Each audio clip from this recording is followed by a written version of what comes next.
Assalamualaikum warahmatullahi wabarakatuh. Selamat pagi sahabat Seconegoro dimanapun kalian berada. Nah, kita kembali lagi nih di Seconegoro FM 107,3 FM. Sehat bersama Seconegoro. Nah, hari ini kita balik lagi di podcast Sehagi seputar kesehatan gigi bersama saya Dr. Gigi Intan, Dr. Gigi Internship RSUD KRT Seconegoro, dan rekan saya Dr. Gigi Sherlyn. Nah, hari ini kita akan berbagi sedikit informasi mengenai pencabutan gigi nih, Dok. Nah, jadi ternyata pencabutan gigi ini adalah salah satu perawatan yang cukup sering dilakukan di Poligigi RSUD KRT Seconegoro, di mana pencabutan gigi ini sendiri adalah proses untuk mengeluarkan gigi dari dalam soketnya atau dari dalam rongga mulut. Yang hal ini itu dilakukan dengan indikasi-indikasi tertentu. Nah, pencabutan gigi ini merupakan prosedur bedah minor yang melibatkan jaringan lunak dan jaringan keras di dalam rongga mulut.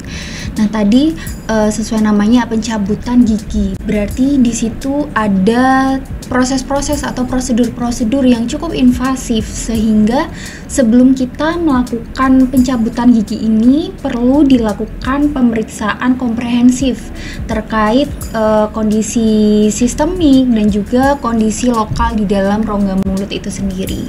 Nah, ternyata nih, Dok, di Riskesdas pada tahun 2013 berdasarkan hasil wawancara itu sebanyak 25,9% penduduk Indonesia itu mengalami masalah di dalam rongga mulutnya dalam 12 bulan terakhir. Nah, kemudian di Riskesdas tahun 2018 itu sebanyak 45,3 penduduk Indonesia itu mengalami gigi karies atau sangat tinggi banget. Iya, bener banget. 45,3% penduduk mengalami karies atau gigi berlubang, yang kita tahu mayoritas dari pencabutan gigi ini biasanya disebabkan karena giginya itu berlubang sudah besar dan sudah tidak bisa dipertahankan lagi. Benar. Nah, dari angka 45,3% ini sebanyak 7,9% di antaranya itu perlu untuk dilakukan pencabutan gigi. Nah, tadi sudah dijelaskan pencabutan gigi ini nggak sembarang gigi yang bisa dicabut, ada indikasi-indikasi tertentunya. Nah, apa aja sih, Dok, indikasi atau alasan apa saja yang membuat gigi itu harus dicabut, Dok? Iya, jadi kalau untuk indikasi pencabutan gigi itu atau mungkin alasan atau kondisi tertentu gigi itu harus dicabut, ada beberapa hal. Yang pertama, adanya gigi susu yang persisten atau kondisi di mana gigi susu itu yang harusnya sudah lepas tapi belum juga lepas di usia yang melebihi yang seharusnya. Misalnya, gigi seri atas anak itu biasanya harusnya lepas atau ganti di umur sekitar 6 tahun. Tapi kalau hingga 10 tahun tidak lepas, terus ada gigi permanen yang sudah tumbuh biasanya di arah belakangnya atau langit-langit, ya seharusnya yang gigi susunya itu yang masih bertahan harus segera dicabut supaya nanti gigi permanennya setidaknya bisa menempati yang ruang seharusnya gigi susu itu. Kemudian yang kedua, adanya gigi tambahan. Jadi ini di luar dari 32 gigi yang kita sudah miliki. Dia jadi gigi ke-33 ya, Dok. Jadi biasanya kalau gigi tambahan itu cirinya dia kondisinya bentuknya lancip dan seringnya ada di antara gigi seri atas di tengah-tengahnya.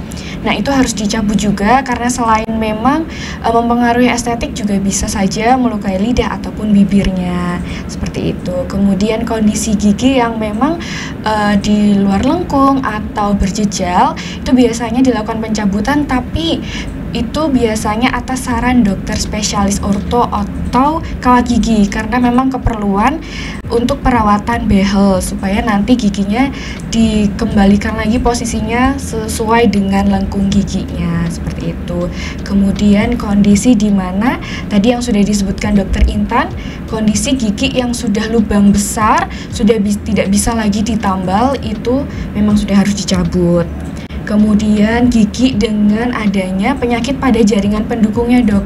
Kalau memang sudah parah sampai pada gigi itu sudah goyang hingga parah, kita sebutnya itu derajat 3 ya, arahnya sudah ke depan, belakang, bahkan atas, itu juga harus dicabut. Dan lebih baiknya memang digantikan dengan gigi palsu. Kemudian gigi yang harus dicabut lagi itu gigi yang kondisinya impaksi atau tumbuhnya tidak sempurna, atau dia tumbuhnya miring, entah ke istilahnya miringnya itu setengah muncul atau benar-benar tidur di dalam tulang. Itu harus segera diambil karena bisa saja kedepannya bisa menimbulkan masalah seperti pada sendi rahang atau mungkin bengkak hingga yang namanya kista. Seperti itu, kista gigi ya. Kemudian ada juga kondisi gigi yang harus dicabut, itu yang sering adalah sisa akar. Nah, sisa akar ini harus benar-benar dicabut karena kalau tidak ya bisa menyebabkan infeksi gusi bengkak. Karena kan bisa dibilang kalau sisa akar itu dia giginya sudah benar-benar mati dan sudah tidak berfungsi lagi. Jadi hal yang memang sudah mati dan tidak berfungsi harus segera diambil supaya tidak menimbulkan infeksi seperti itu.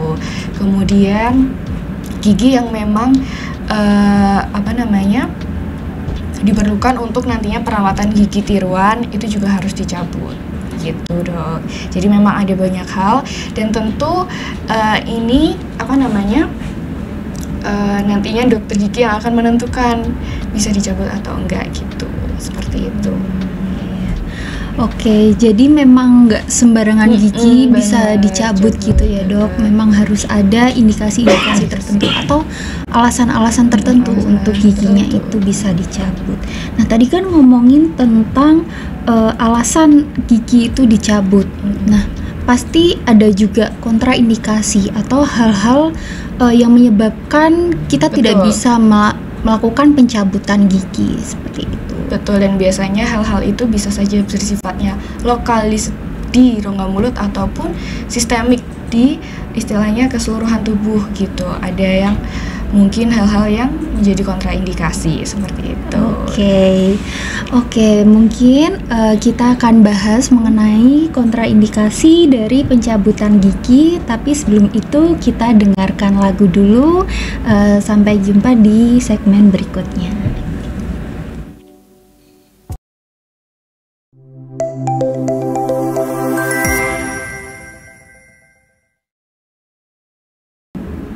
Halo, kembali lagi di 107,3 Seconegoro FM, sehat bersama Seconegoro. Nah, sekarang kita akan membahas tentang kontraindikasi dari cabut gigi atau kondisi yang memang tidak bisa dilakukan pencabutan gigi itu. Tadi kan sudah dibahas kalau memang ada kontraindikasi yang sifatnya lokal dan juga sistemik. Nah, kalau untuk yang lokal ini biasanya karena memang adanya infeksi pada periapikal atau ujung akar gigi yang terlokalisir. Jika kalau dilakukan pencabutan bisa saja infeksinya menyebar, jadi perlunya mungkin pemberian obat dulu sebelum dilakukan pencabutan.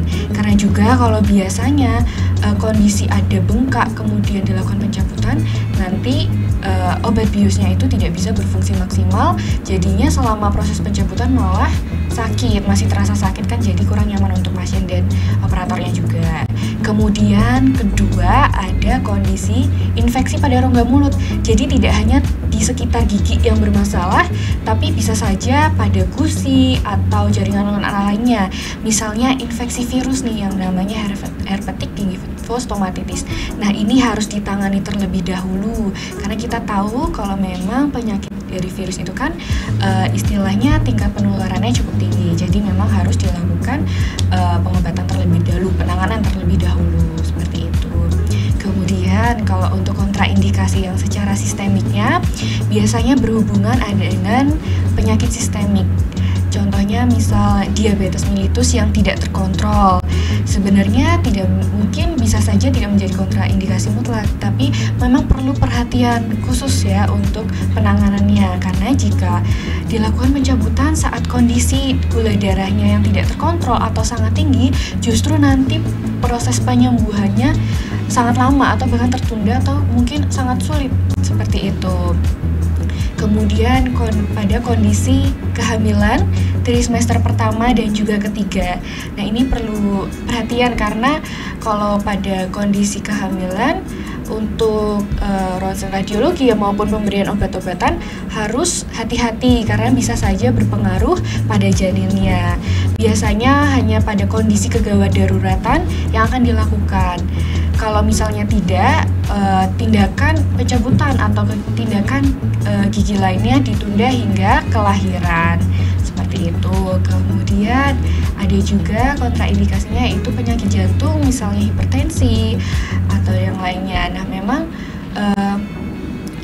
yang tadi seperti saya katakan, mungkin saja tidak menjadi kontraindikasi mutlak, tapi memang perlu perhatian khusus atau biasanya dokter gigi umum ataupun spesialisnya nanti akan melakukan rujukan ke dokter umum ataupun dokter spesialis yang memang berwenang atau memiliki kompetensi mengenai penyakit jantung itu. Jadi kita juga istilahnya konsultasi mengenai kondisi sistemik pasien ini, bagaimana penanganannya, apakah memang boleh nih dilakukan pencabutan seperti itu, supaya nantinya selama proses pencabutannya aman bagi pasien dan juga aman bagi kita sebagai operatornya, seperti itu. Kemudian yang menjadi kontraindikasi lagi itu adanya penyakit kelainan darah seperti hemofili, di mana biasanya penyakit itu darahnya itu sulit kalau ada luka mengalir terus, proses penyembuhan luka atau pembekuan darahnya cukup lama. Nah, itu menjadi kontraindikasi juga untuk proses pencabutan, karena takutnya nanti setelah dilakukan pencabutan darahnya mengalir. Nah, kalau misalnya nanti sahabat Ceconegoro mau cabut gigi ternyata memiliki riwayat sistemik tertentu, harus istilahnya diungkapkan kepada dokter giginya supaya juga aman untuk sahabat Ceconegoro dan juga dokter giginya, seperti itu. Itu tadi beberapa hal yang memang menjadi kontraindikasi atau alasan gigi itu tidak dicabut, dokter. Nah, kalau untuk penanganannya itu gimana ya, dok? Sebenarnya gigi yang mau dicabut itu diapakan dulu sih? Oke, selanjutnya kita akan membahas tentang prosedur pencabutan gigi. Mungkin tapi ini bukan untuk nakut-nakutin, iya, untuk bener. sebagai informasi supaya sahabat Ceconegoro tahu. Iya, tidak supaya semenakutkan itu. Iya, supaya tahu dan paham nanti apa saja sih yang akan dilakukan dokter giginya pada saat pencabutan gigi. Nah, jadi ketika gigi itu akan dicabut, hal pertama yang harus dilakukan adalah pemeriksaan awal. Nah, pemeriksaan awal ini sangat penting dilakukan untuk nantinya kita menegakkan diagnosis. Nah, penegakan diagnosis ini nanti akan berfungsi untuk menentukan treatment atau perawatan apa yang sesuai dengan kondisi gigi pasien.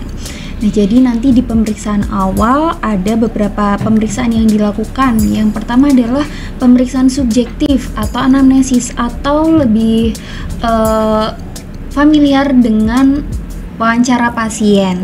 Nah, nanti kita akan menanyakan keluhan pasien, kemudian riwayat perjalanan penyakit, riwayat medis pasien, dan juga riwayat dental.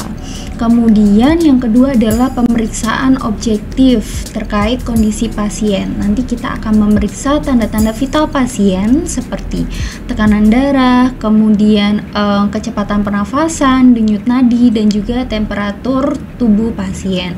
Dan kita juga melakukan pemeriksaan kondisi giginya secara klinis. Nanti ada beberapa pemeriksaan yang dilakukan terkait pemeriksaan jaringan di sekitar gigi, kemudian juga vitalitas giginya. Nah, biasanya juga kadang dilakukan juga pemeriksaan penunjang. Biasanya pemeriksaan penunjang yang dilakukan sebelum perawatan pencabutan gigi ini adalah pengambilan ronsen. Biasanya ronsen yang dipakai adalah ronsen OPG atau panoramik, yang nantinya dia akan memberikan informasi-informasi lebih mendetail terkait kondisi gigi di dalam rongga mulut, yang nantinya dari ketiga pemeriksaan ini mereka akan secara bersama-sama membantu penegakan diagnosis. Jadi ketika diagnosisnya sudah sesuai, maka bisa diambil keputusan treatment apa sih yang diperlukan oleh pasien. Nah, dalam konteks ini adalah perawatan pencabutan gigi.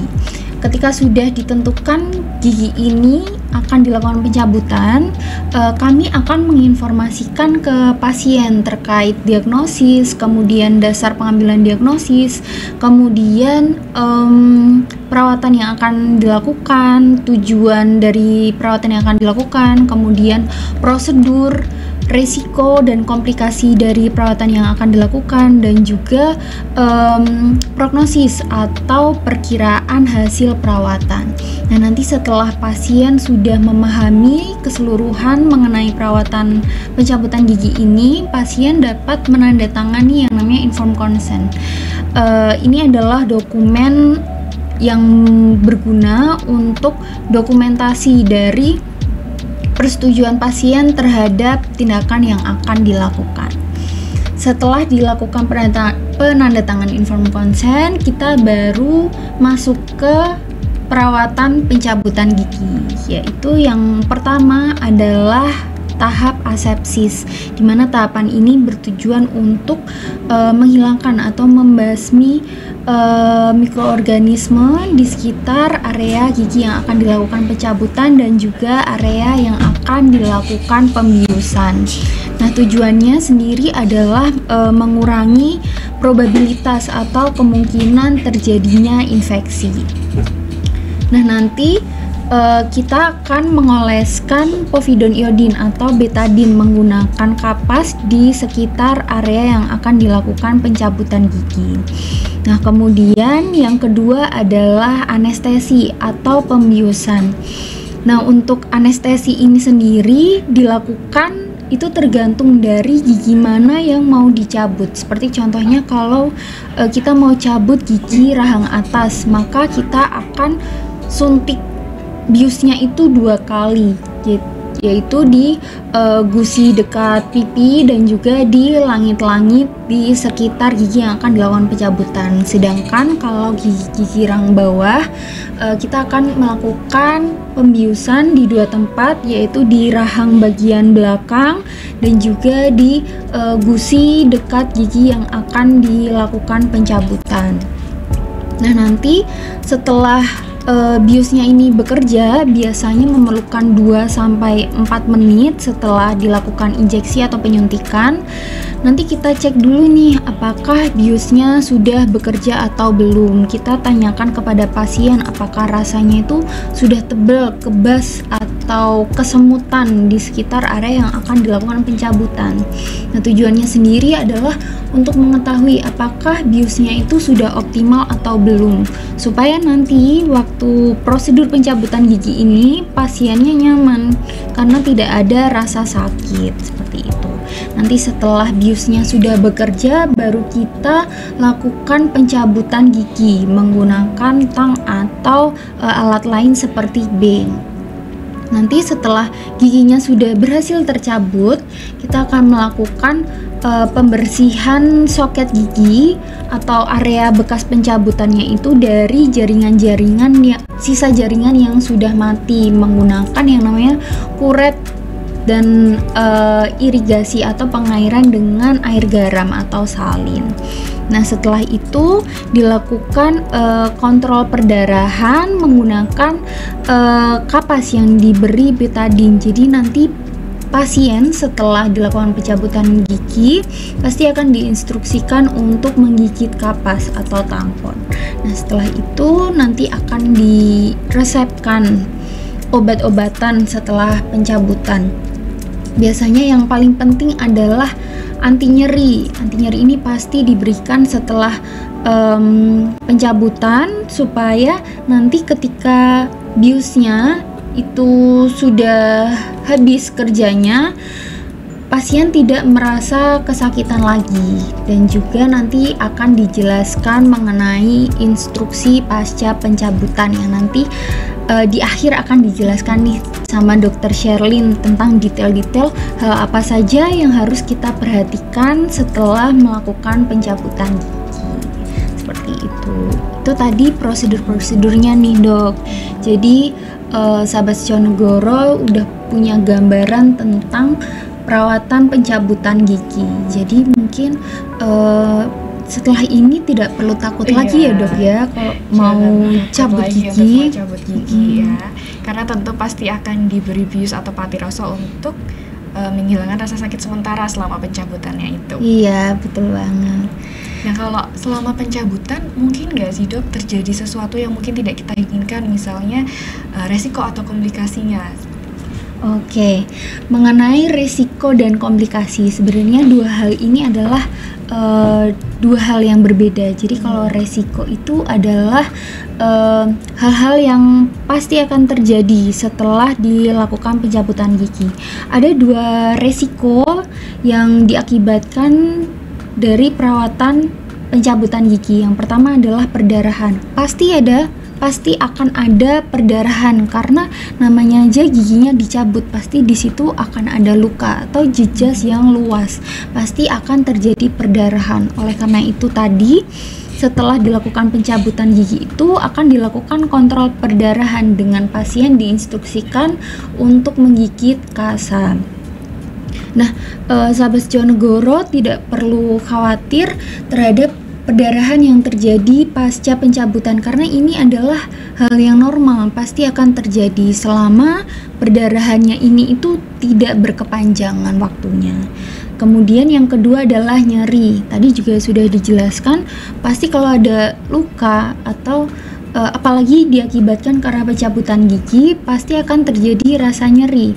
Nah, tadi sudah disebutkan juga kalau misalnya setelah pencabutan itu akan diresepkan anti nyeri yang tujuannya untuk mengurangi rasa nyeri yang dirasakan setelah biusnya itu habis masa kerjanya, seperti itu.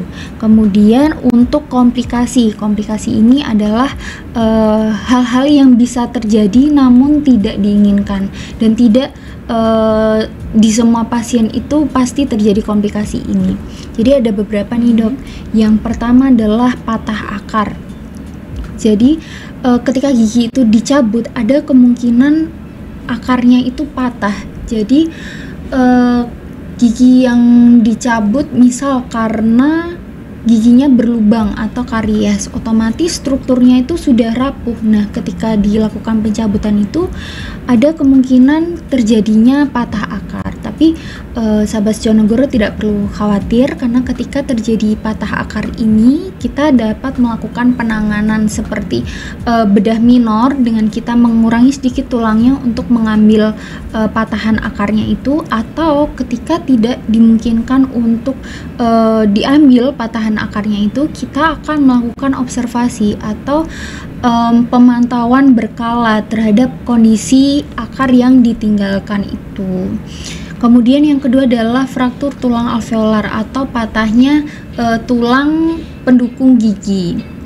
Nah, ini juga bisa terjadi apalagi kalau di gigi-gigi yang masih kuat, masih belum goyang seperti itu. Kemudian yang ketiga adalah dry socket. Nah, jadi dry socket ini adalah kondisi di mana soket bekas pencabutan itu tidak mengalami penyembuhan yang optimal. Jadi nanti pasien biasanya akan mengeluhkan rasa sakit yang sangat di area bekas pencabutannya itu. Nah, nanti di klinisnya atau di waktu kita lihat kondisi soket bekas pencabutannya itu biasanya akan tampak kosong nih, tampak tulangnya itu terlihat. Hal ini disebabkan karena jendalan darah di dalam soketnya itu terlepas sehingga tidak dapat terjadi penyembuhan yang optimal, seperti itu. Kemudian yang keempat adalah infeksi. Nah, kita tahu bahwa di dalam rongga mulut itu banyak terdapat mikroorganisme dan jenisnya pun juga bervariasi.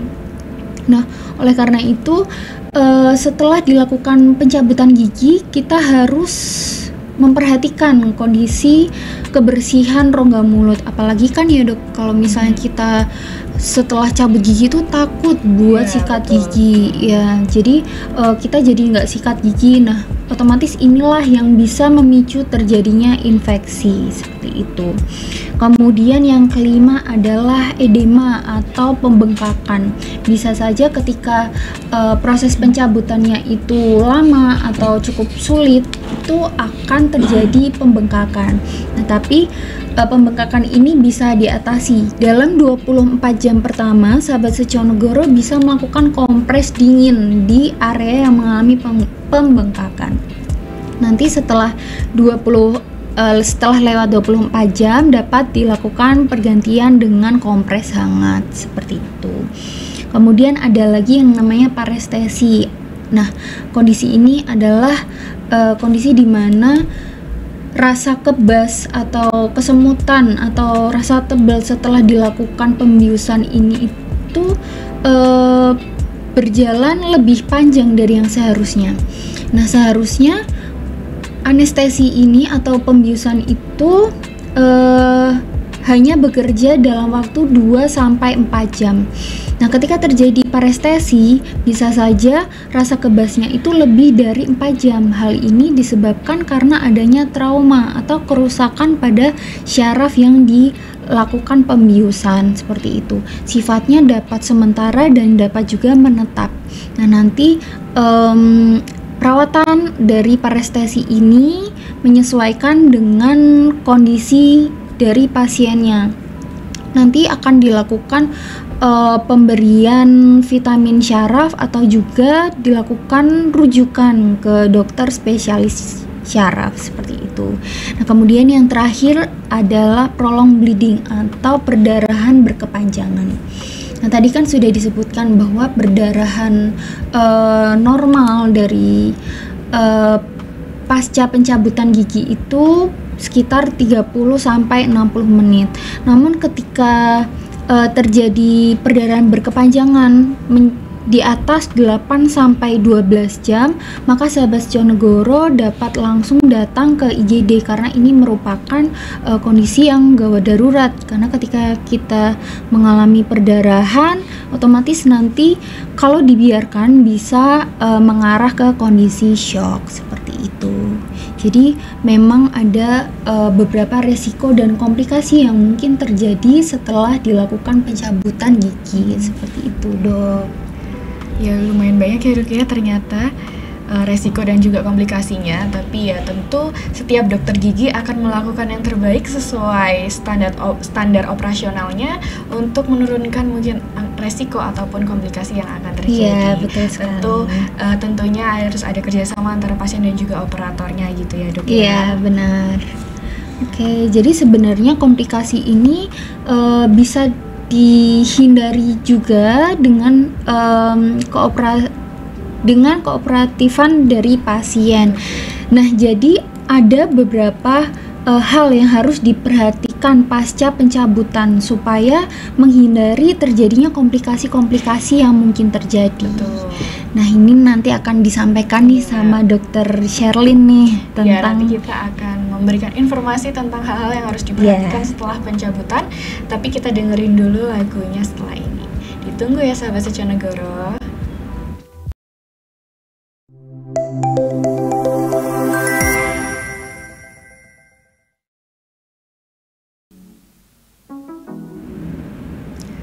Halo sahabat Seconegoro, kembali lagi di Seconegoro FM, sehat bersama Seconegoro. Nah, sekarang kita akan membahas tentang hal-hal yang harus diperhatikan setelah dilakukan pencabutan gigi supaya untuk menghindari adanya komplikasi yang tadi ya, Dok ya. Jadi yang pertama kita harus menggigit kasa ataupun tampon ataupun kapas selama kurang lebih 30 menit untuk membantu menghentikan perdarahan yang terjadi. Kalau misalnya setelah 30 menit masih ada yang berdarah, bisa diganti dulu kapasnya. Kalau memang setelah itu 15 menit sampai 30 menit sudah tidak ada lagi perdarahan, kapasnya sudah harus dibuang. Setelah itu tidak perlu digigit kapas lagi. Kemudian yang kedua, kalau sudah cabut gigi, hindari dulu makanan atau minuman yang sifatnya panas. Kemudian jangan sering-sering menghisap luka bekas cabutnya. Jangan sering dimainkan lukanya itu dengan lidah. Karena kadang sih memang kerasanya kayak aneh gitu ya, hilang giginya, ada yang lubang terus dimain-mainkan sama lidah. Itu jangan sekali-sekali untuk memainkan luka bekas cabutan, apalagi saat 1 hari pertama. Karena kalau saat 1 hari pertama kita lakukan itu tuh, misalnya menghisap, memainkan luka dengan lidah atau mungkin dengan tangan ya, saking kayak keponya ini lukanya gitu, jangan, karena bisa menyebabkan yang namanya dry socket yang kayak tadi Dokter Intan sebutkan. Jadi proses pembekuan darah atau jendalan darah yang sudah terjadi itu bisa saja pecah lagi atau hilang lagi, sampai pada akhirnya di lukanya itu nggak ada jendolan darah, jadi tidak terjadi deh proses penyembuhan lukanya itu. Kemudian tetap melakukan sikat giginya, tapi secara perlahan aja boleh, dan kumurnya jangan terlalu keras dan juga jangan terlalu sering. Kemudian boleh dilakukan kompres es di bagian luar, biasa pipi yang bagian luar di sekitar gigi yang habis dicabut itu. Kemudian juga disarankan makan yang lembut-lembut dulu, kayak bubur atau mungkin jus buah yang kental dan cair selama 1 hari pertama. Jadi tetap ada intake makanan gitu ya yang masuk setelah cabut gigi. Jadi ya setelah itu nggak terlalu lemes lah, habis dicabut giginya nih nggak bisa makan jadi lemes kan. Jadi jangan sampai gitu, kita tetap masih bisa makan tapi memang disarankan yang lembut-lembut seperti itu. Kemudian kalau diberikan obat oleh dokter harus diminum sesuai dengan anjuran dari dokternya. Kemudian kalau memang yang tadi sudah disebutkan ya sama Dokter Intan, saya ingatkan lagi, kalau memang setelah 8 jam lebih dari ya, paling tidak lebih dari 2 jaman kok darahnya masih mengalir terus dan banyak, harus segera ke klinik terdekat atau ya baiknya ke IGD supaya segera ditangani. Kalau misalnya darahnya ngalir terus kan, keluar cairan dalam tubuh keluar terus, nanti bisa saja lemes atau yang paling parahnya shock seperti itu. Kemudian disarankan juga istirahat yang cukup setelah pencabutan gigi seperti itu, supaya ya istilahnya kondisi kita juga segera pulih seperti itu, Dok. Oke, itu tadi hal-hal yang harus diperhatikan ya dok setelah dilakukan pencabutan gigi. Dan juga ada yang penting lagi nih dok, ternyata nggak boleh dulu merokok setelah dilakukan pencabutan gigi.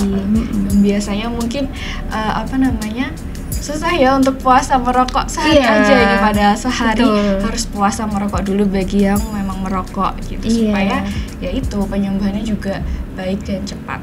Iya, apalagi kan kalau kita merokok itu di dalam rongga mulut jadi panas gitu panas ya. Yang ditimbulkan ke rongga mulut kan jadinya panas. Padahal kalau habis cabut gigi pokoknya dihindari dulu deh yang hal-hal yang panas itu gitu. Iya, benar banget. Itu tadi adalah hal yang harus diperhatikan setelah pencabutan gigi. Kemudian ada juga nih dok, ternyata yang sering ditanyakan oleh pasien yang ternyata adalah mitos. Iya, betul banget itu. Iya, tentang pencabutan gigi, yaitu cabut gigi bisa bikin buta. Nah, ternyata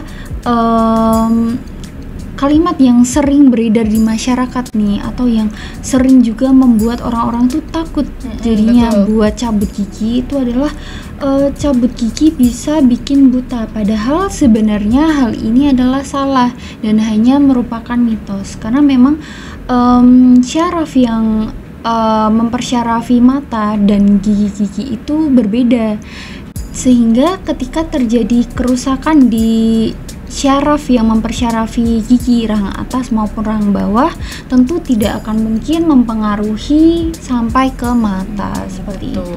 Jadi memang cabang syarafnya itu beda ya dok ya, seperti itu. Nah juga nih ada satu lagi yang penting tentang hal yang harus dilakukan tadi kan setelah pencabutan gigi. Ada juga hal yang harus dilakukan sebelum melakukan pencabutan gigi, yaitu ada 2 hal yang penting. Yang pertama adalah istirahat cukup sebelum melakukan perawatan pencabutan gigi. Jadi pasien itu harus tidur maksimal jam 10 malam sebelum dilakukan pencabutan gigi esok hari. Tidurnya maksimal jam 10 dan juga minimal durasinya adalah 8 jam seperti itu. Nah, kemudian sebelum cabut gigi juga dianjurkan untuk makan terlebih dahulu. Selain biar nggak lemas, juga setelah cabut kan kita harus nunggu dulu baru bisa makan betul, nggak bisa langsung makan. Jadi kalau misalnya kondisinya lapar gitu, nanti udahlah waktu perawatannya lemas, nanti setelah perawatan juga nggak bisa langsung makan seperti itu. Nah, itu tadi kita sudah membahas mengenai perawatan pencabutan gigi. Jadi sebenarnya gigi yang merupakan indikasi atau gigi yang memang harus dilakukan pencabutan itu harus segera diambil atau harus segera dilakukan perawatan untuk mencegah terjadinya komplikasi lebih lanjut atau kondisinya bisa semakin buruk.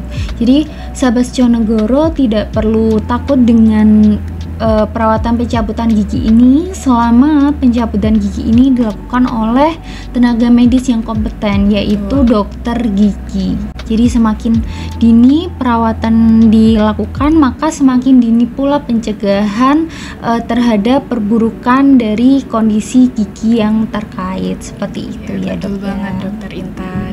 Nah, itu tadi tentang cabut gigi dalam sorotan fakta, penanganan, dan juga mitosnya. Semoga dapat bermanfaat untuk sahabat Setionegoro semuanya. Kami juga ingatkan jangan lupa untuk selalu menjaga kebersihan rongga mulut dengan menyikat gigi 2 kali sehari, pagi dan malam. Kemudian kurangi makanan yang manis-manis ataupun yang lengket. Kemudian jangan lupa cek ke dokter gigi paling tidak 6 bulan sekali. Bisa banget untuk cek rutin gigi ke Poligigi RSUD Setionegoro, karena di sini kita sudah ada 3 poligigi umum, spesialis ortodonsi maupun spesialis bedah mulut dari Senin hingga Sabtu. Kecuali untuk yang spesialis bedah mulut memang hanya Senin, Selasa, Kamis, dan Jumat. Untuk Rabu dan Sabtu beliau dokternya ada di ruang operasi, seperti itu. Nah, itu tadi beberapa informasi yang bisa kami sampaikan ke sahabat Setionegoro. Bisa nih di-share ke mungkin sanak saudara, keluarga, ataupun tetangganya ya.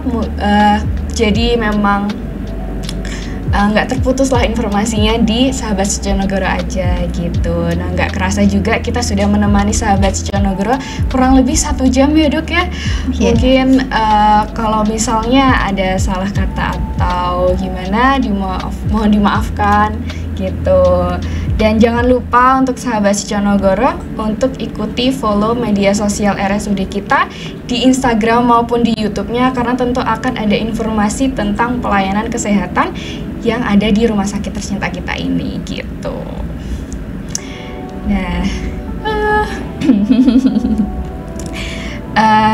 jadi gitu kurang lebihnya. Mohon maaf kalau misalnya ada salah kata dari kita, Dokter Gigi Sherlyn dan juga Dokter Gigi Intan. Semoga kita bisa ketemu di lain waktu kesempatan. Bye bye sahabat Setionegoro. Bye bye.